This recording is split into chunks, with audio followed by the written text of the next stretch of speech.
Moi, je voudrais souhaiter bonne chance à Vital Kamerhe, mais ce que Vital ne doit pas oublier, nous étions dans un bateau. Lui, il a vu qu'il n'allait pas partir dans ce bateau. Vital est parti. Quand il est parti, je crois, pour le moment, quand je suis ce que Vital dit, au PPRD, on ne travaille pas, il n'y a pas de visibilité au niveau du gouvernement. Je vais dire tout ce qu'il dit. Vous avez trahi tout ce que vous avez décidé ensemble. Nous avions trahi, mais Vital devait parler quand il était avec nous. Il devait parler, il devait penser à la population congolaise quand il était avec nous. Il était président de l'Assemblée nationale pendant 2 ans. C'est là où il allait se mettre debout au Parlement. Voilà, moi je ne suis pas d'accord avec le président Kabila, moi je ne suis pas d'accord avec X, moi je ne suis pas d'accord avec le Premier ministre, je ne suis pas d'accord parce que lui avait l'appui de parlementaires. Donc lui, c'était presque la deuxième personnalité du pays. Donc il pouvait dire, voilà, je ne suis pas d'accord. Mais il y a des gens aussi qui disent qu'ils ne sont pas d'accord quand ils ne sont pas aux commandes. Moi, quand je réclame mes 40%, la retenue à la source, je suis gouverneur. Aucun jour, le président de la République m'a interdit.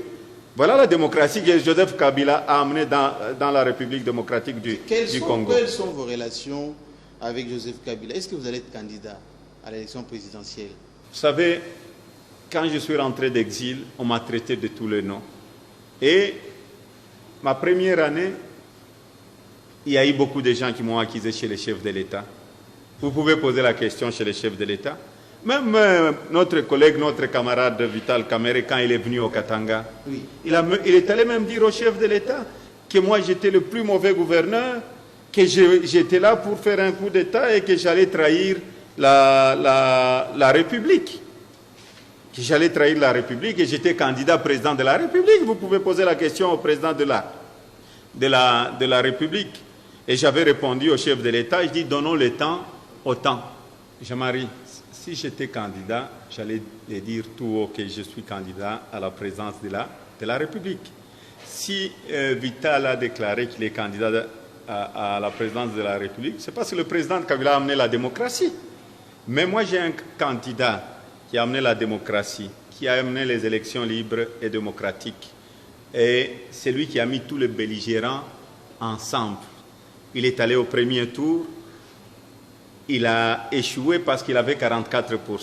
Il n'est pas dictateur, sinon il pouvait dire j'ai gagné les élections, je vais rester président. Il est allé au deuxième tour et il est allé aussi après en justice pour être candidat président de la République. Moi je ne serai pas candidat.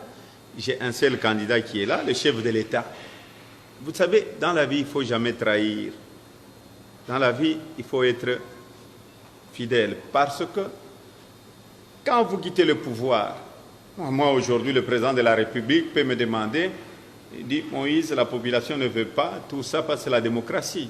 On ne veut pas de toi comme gouverneur. Mais à la minute même, je vais rentrer chez moi à la maison, mais je vais rester dans le parti. Je ne suis pas dans le parti pour être gouverneur, parce qu'aucun jour je pensais être politicien. Quand j'ai commencé à travailler, quand je suis devenu gouverneur, il ne fallait pas d'abord trahir la confiance du président de la République, qui m'a choisi de devenir son gouverneur. Le Katanga n'est pas n'importe quelle province. Parce que vous savez, trahir Joseph Kabila, ce n'est pas aller accuser les autres, non.